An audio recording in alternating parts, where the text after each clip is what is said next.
Before they forced her to marry, the Apache girl begged.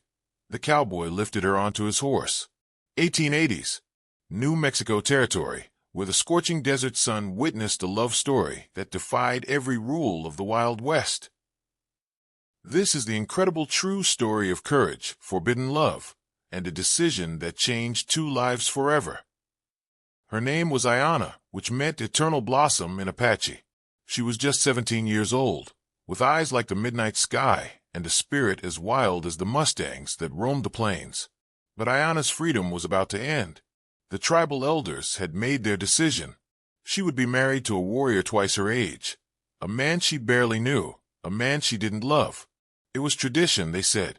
It was for the good of the tribe. But Ayanna's heart screamed in rebellion.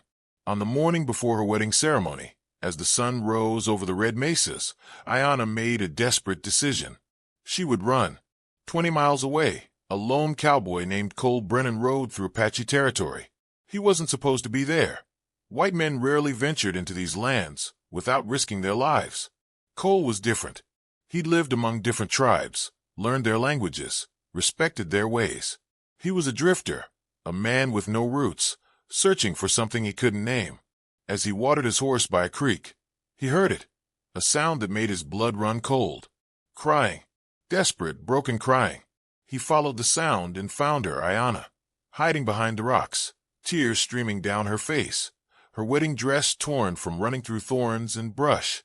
Please, she begged in broken English, words she'd learned from traders. They make me marry. I no want. Please help. Cole's heart pounded. He knew what helping her meant. He'd be marked as a kidnapper, hunted by both her tribe and likely the U.S. cavalry. His life as he knew it would be over. But looking into her desperate eyes, he saw something he recognized, a soul crying out for freedom, just like his own. In the distance, they heard it, the sound of horses. The search party was coming. Do you trust me? Cole asked. Ayanna didn't understand all the words, but she understood his tone. She nodded. Without another word, Cole reached down and lifted her onto his horse. She wrapped her arms around him as he spurred his mount into a gallop. They rode like the wind itself was chasing them. For 3 days they ran, through canyons and across rivers, through territory so dangerous that even the Apache warriors hesitated to follow. Cole shared his water, his food, his blanket at night. Ayanna, despite speaking little English, began to teach him Apache words. Shilhazo, she said, pointing at him. You, good heart.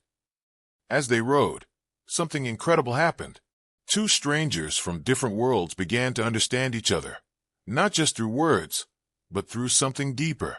On the 4th night, camped under a sky full of stars, Ayanna finally smiled. It was the first time Cole had seen her smile.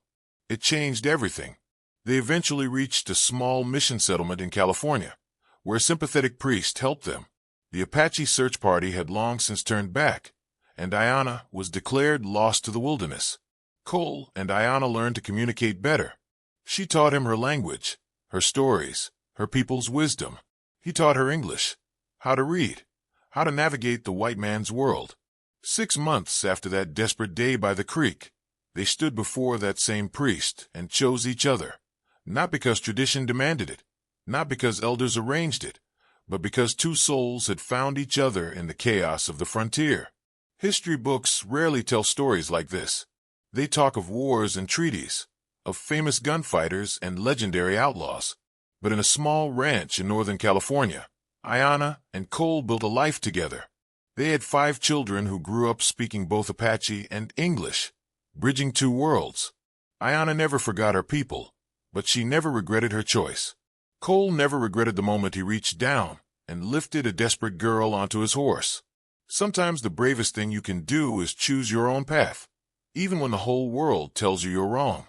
Sometimes love isn't about grand gestures. It's about one person seeing another's pain and saying, I'll help you. Trust me. This was their story. This was their truth. Before they forced her to marry, the Apache girl begged, and the cowboy lifted her onto his horse and rode toward freedom.